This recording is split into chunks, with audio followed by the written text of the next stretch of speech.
This is the second part of a Level 1 Functional Skills Maths paper from NCFE. In this part you can use a calculator. Activity 2, Renovation. Andy is renovating his kitchen. He uses his calculation to work out the estimated cost in pounds. 2,160 times 5 squared, all divided by 2 times 3. What is the estimated cost? So I'm going to rewrite this as 2,160 times 5 squared, that is 5 times 5. So that is 25. Divided by 2 times 3, which is 6. So multiplying these two using a calculator gives us 54,000. Divided by 6 gives us 9,000. So 9,000 pounds is the answer.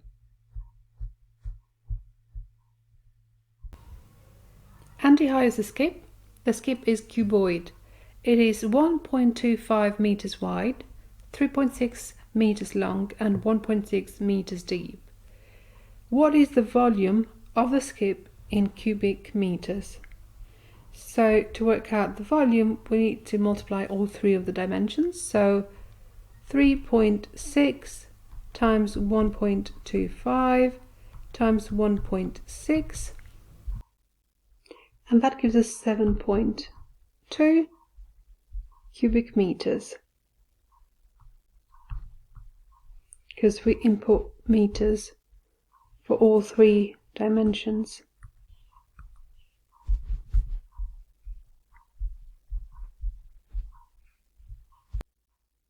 Andy buys a new kitchen. The kitchen costs £5,000. Andy gets a 2-year loan to pay for the kitchen. He pays simple interest on the loan at 5% per year. How much will he have paid back in total after 2 years? So we're working out 5%, so that is 5 out of 100.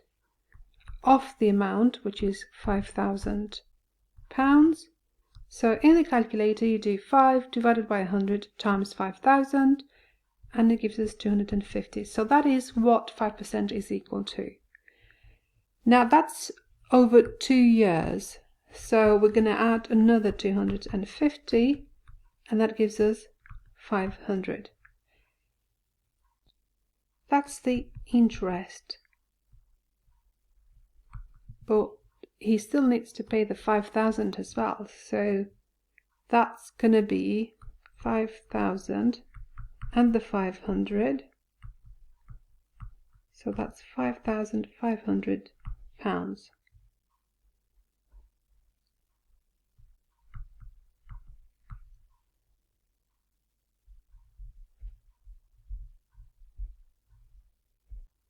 Andy paints a wall in his kitchen.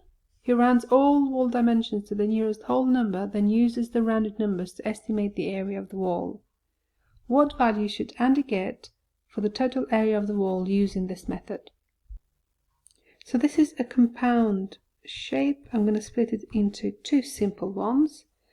So to work out the area of the big rectangle, rather than doing 3.8 times 2.6, we're going to have to round these. So I'm going to round 3.8 to 4, because we need to round it to the nearest whole number. And the whole number, that is 3 here.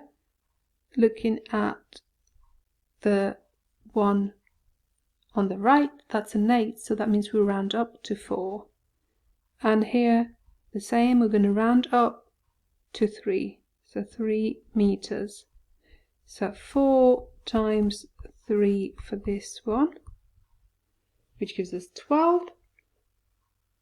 And now we've got to work out the area for this small rectangle. So we round this to 2 meters. But what is this length equal to? So we're going to work that out by taking away this one here, which is 3.8,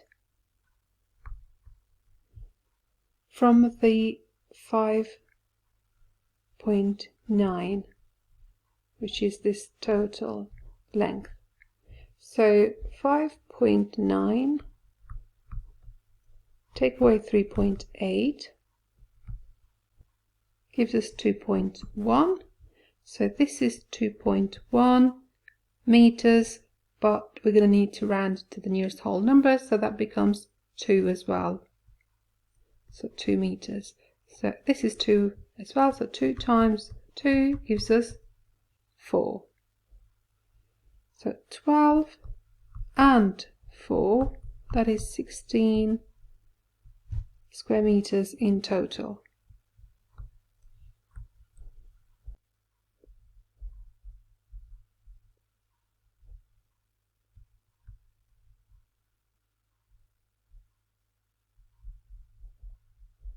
Andy shops for all the materials he needs. The materials cost £85. This is 1/5 of Andy's budget. How much is his total budget? So 1/5 would be shown like this. So 1/5 would be here, that is 85. What about the total budget? So if one of these slices is equal to 85, that will be 5 lots of 85. So 5 times 85 gives us 425. That's pounds. So 425 pounds.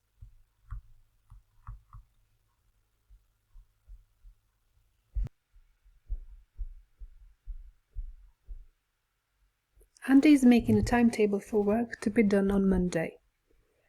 Andy will start work at 1 p.m. He thinks he will finish by 6:30 p.m.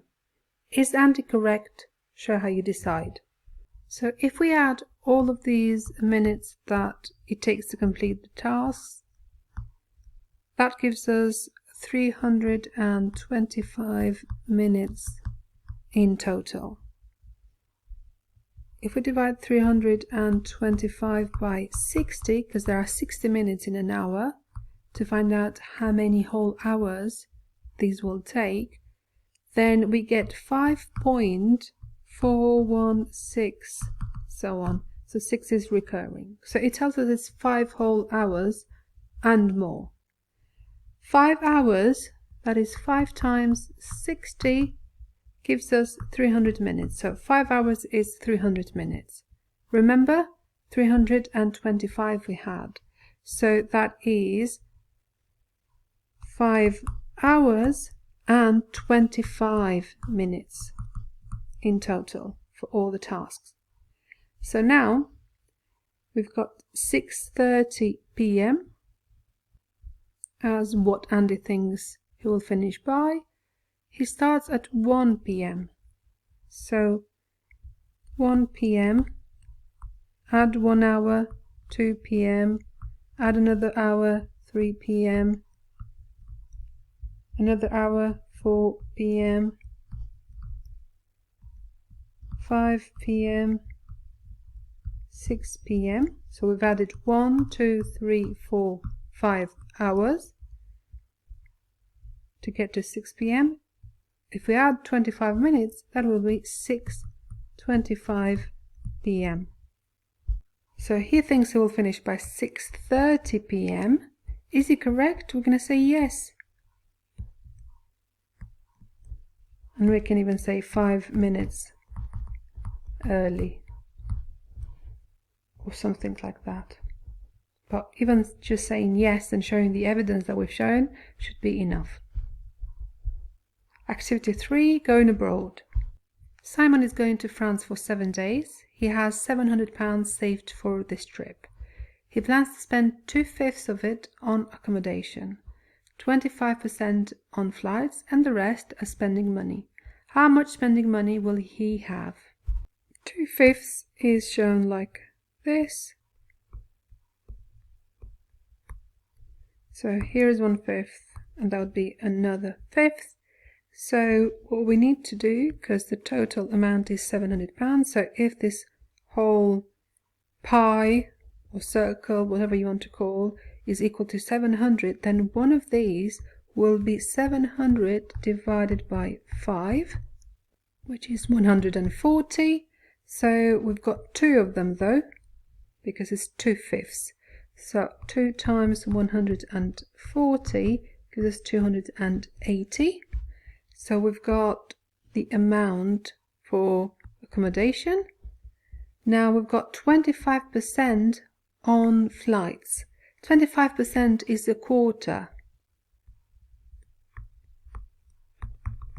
So 700 divided by 4 should give us the answer, which is 175. So we got to work out the rest now. So far on accommodation and flights, we've got 280 and 175, which is 455. So 700 take away the 455 gives us the rest, which is £245.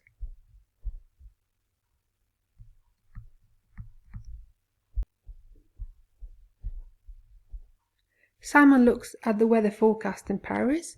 The table shows a 7-day forecast. Draw a line graph to represent this data.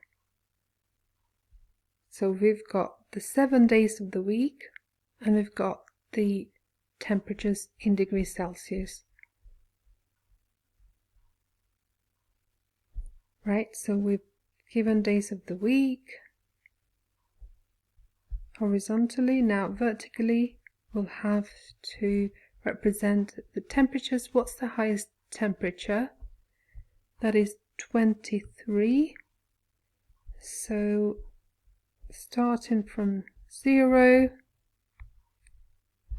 can we do 5, 10, 15, 20, 25, 30? That would work.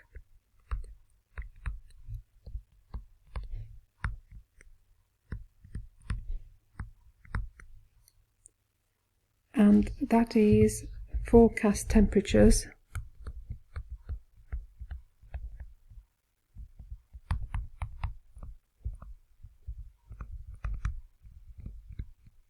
in degrees Celsius.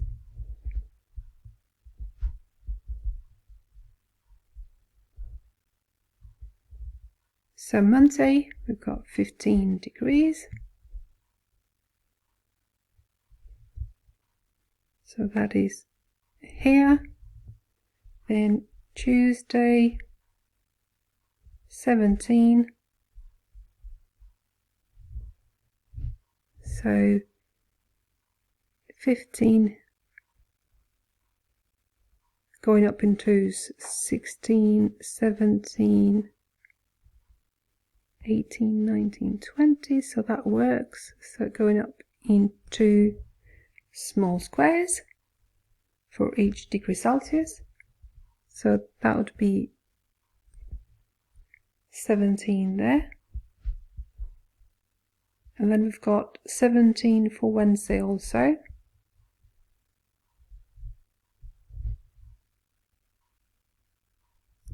And 16 for Thursday. So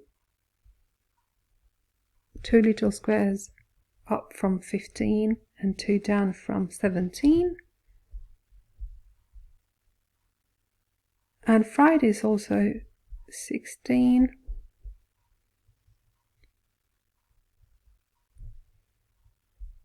Saturday 22.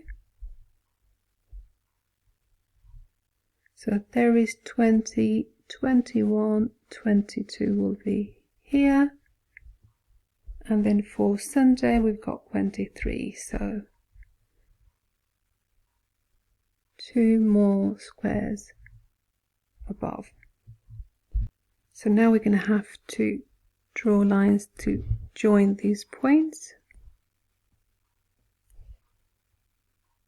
And you can do this with a ruler.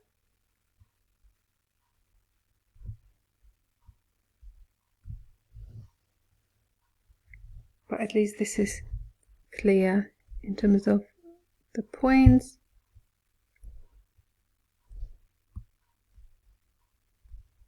and we've plotted them correctly. The table shows a 7-day forecast. Calculate the mean temperature. So the mean is adding all of the numbers together and dividing by how many there are. So what we're going to do is add all of these together. So 15 and 17 and 17 and 16 and 16 and 22 and 23, which gives us 126. So 126 now divided by the 7 days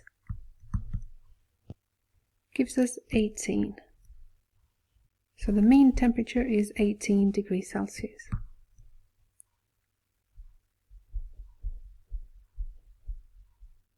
Simon has a luggage allowance of 23 kilograms. He has already packed 18,400 grams. How many more kilograms can he pack? So first thing first is that in 1 kilogram there are 1,000 grams. Kg, again, K in everyday life means 1,000, so kg means 1,000 grams. So 18,400 grams. How many kilograms is that? So let's find out what have we multiplied 1,000 by to get 18,400. So 18,400 divided by 1,000 gives us 18.4. So we'll do the same here. So 18.4 kilograms is packed already. So 23, which is the luggage allowance, take away 18.4 gives us 4.6. So that's how much more he can pack. 4.6 kilograms. Simon goes to the airport shop. He sees these two offers for sunglasses. Offer 1 was £40, now 15% off. Offer 2 was £25, now 25% off. Which offer saves him the most money? Show how you decide. So we've got to work out 15% of 40. So 15%, that is 15 out of 100 of 40. So 15 divided by 100 times 40, which is 6. So £6. And 25% of 25. So again, 25 out of 100 of the £25. Using a calculator, 25 divided by 100 times 25 gives 6.25. So £6 and 25 pence. Question is, which offer saves him the most money? So this is the offer that saves him most money. That's offer 2.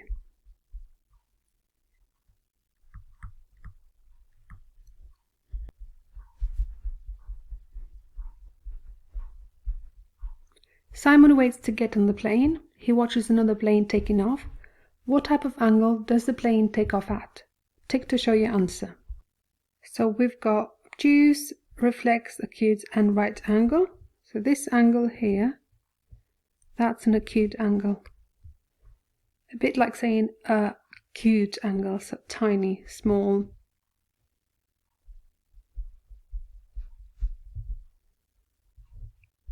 On arrival, Simon gets a taxi to his hotel. The taxi costs €21. He converts this to pounds and gets the answer 18.168. What is 18.168 to 2 decimal places? So 2 decimal places, that's 1, that's 2. So we need to decide whether we round this to 18.16 or 18.17. And looking at the digit on the right after this line, that is an 8, which means we're going to round up. So this becomes 7. So 18.17 18.17. If this was 4, 3, 2, 1 or 0, then would have kept this as 18.16. Activity 4, Climate Change. Amina is studying geography at a college. She is interested in the effects of climate change. She reads that the average rainfall in Britain is 1,154 millimeters per year. What is 1,154 in words? So 1,154.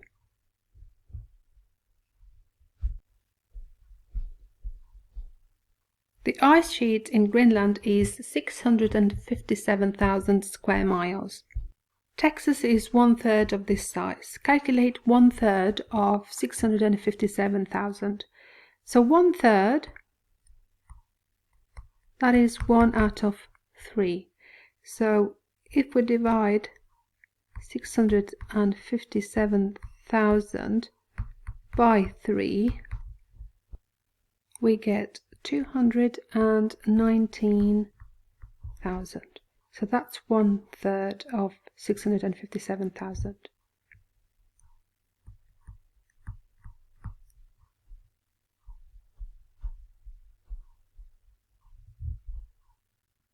In 2018, the average winter temperature in Svalbard was -4 degrees Fahrenheit. In 2019, this increased by 9 degrees Fahrenheit. Amina wants to work out the average winter temperature in 2019 in degrees Celsius. She uses this rule. So temperature in degrees Fahrenheit, subtract 32, multiply by 0.6, and it gives you the temperature in degrees Celsius. What was the 2019 average winter temperature in degrees Celsius? So we know the temperature in 2018, which was -4. So if we have 0 here, this would be -1, -2, -3, and then -4. Above we'd have 1, 2, 3, 4, 5, 6, 7, 8, 9, 10, and so on.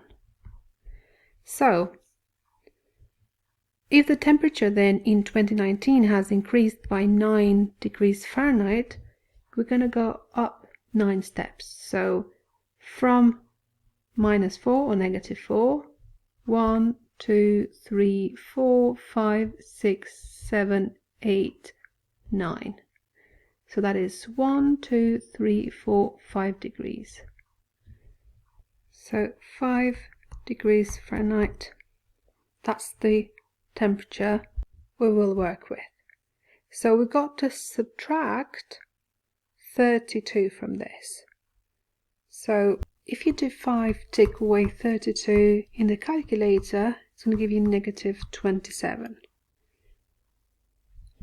So you can imagine a drop from 5 degrees. So 20, that's going to be 5. So we need another 27 from 0. So it's going to go to -27 or -27. So we've subtracted 32. Now got to multiply the answer by 0.6. So -27 times 0.6, using a calculator, that gives us -16.2. So that's the answer in degrees Celsius.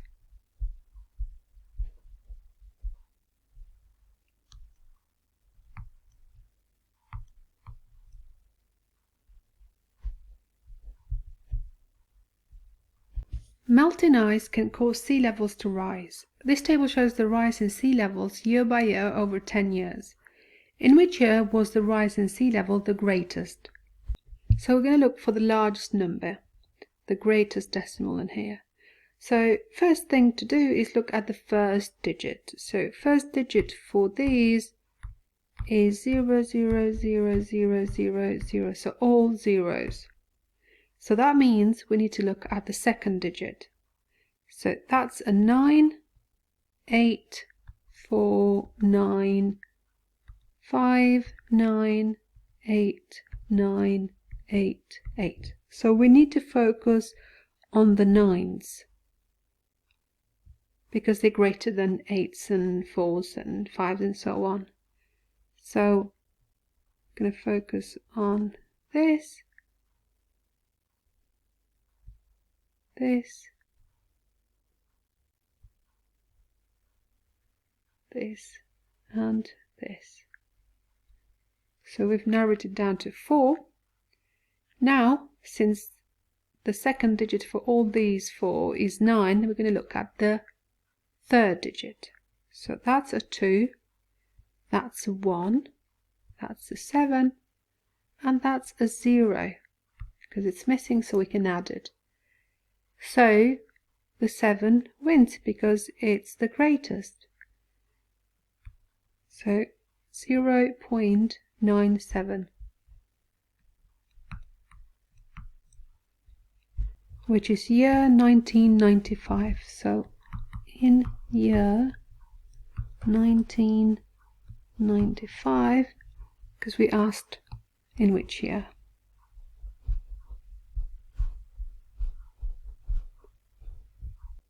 Some scientists think that climate change might increase the number of earthquakes. Amina finds this information about the magnitude of some earthquakes. She needs to draw a bar chart. Draw a bar chart for Amina. So we've got the location being represented. Now we need to do the magnitude of earthquakes vertically. So starting from 0, what's the highest? 9.1. So if we put 0 here, we could do 2, 4, 6, 8, 10.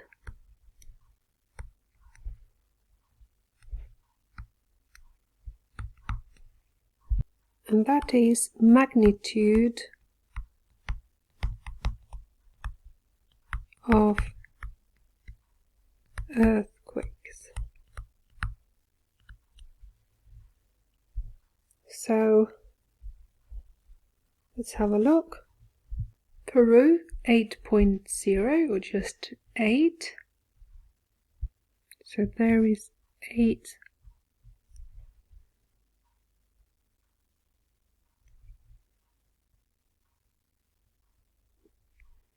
Got Fiji, that is 8.2. So let's see how many little squares do we have between 8 and 10. 1, 2, 3, 4, 5, 6, 7, 8, 9, 10.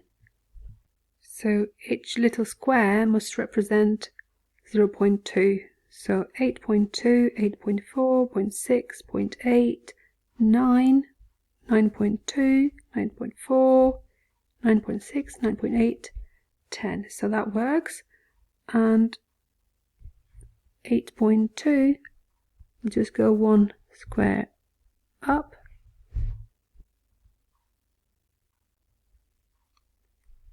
You should do this using a ruler. So it's going to be much easier when you do it on paper or you have a ruler available on screen. And then we have Ecuador 7.8. So that is here, very close to 8. So one square below 8. And I mean one small square. And then we have Russia 8.3.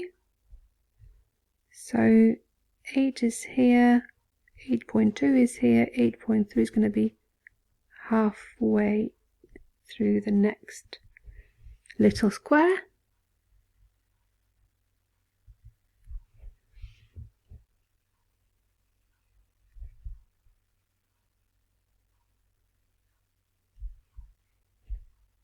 And then Japan 9.1.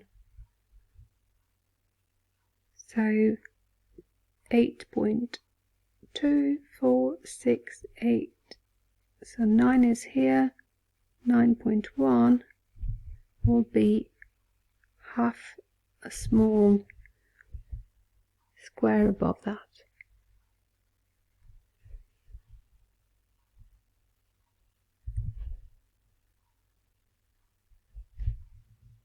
Again, I remind you to use a ruler and draw the lines properly. Calculate the range of the magnitudes. So range, we're taking away the smallest from the largest. So the largest is 9.1 as we said earlier, and the smallest is 7.8. So 9.1 take away 7.8 is 1.3.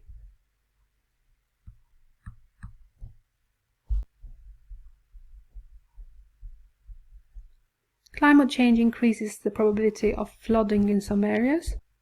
The probability of town A being flooded in the next 50 years is 1/10. The probability of town B being flooded in the next 50 years is 1/5. The probability of town C being flooded in the next 50 years is 1/3. Which town is the most likely to be flooded in the next 50 years? So 1/10, if you think of it, it's gonna look more or less like this. So 1 out of the 10. Whereas 1/5, that is roughly something like this. So a much bigger size, actually twice as much. So probability of town B being flooded is twice as big. Whereas this one, it's 1/3, so an even bigger slice, an even greater probability. So we're going to say town C.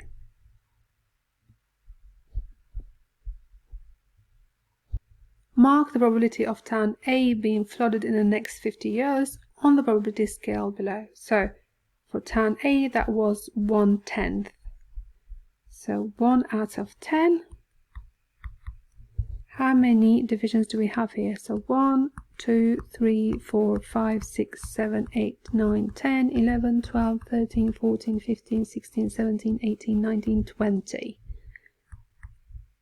So if this is 1/10, this is 2/20. So we double in. If we've doubled the 10, we doubled the 1 as well. So here is 1, here is 2.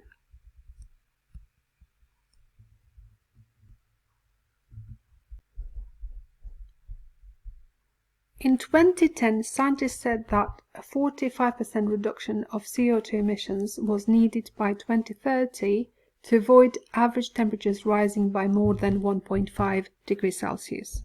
Global CO2 emissions were 10 gigatons in 2010. What must the CO2 emissions be by 2030 to avoid the temperature rising by more than 1.5 degrees Celsius? So a 45% reduction is needed. So we're going to work out 45%, so that is 45 out of 100 of the 10 gigatons. So what is 45% of 10? You could do 45 divided by 100 times 10, and that will give you 4.5. So that's the reduction that's needed from the 10. So what must the CO2 emissions be? So we're going to do 10, take away 4.5, gives us 5.5.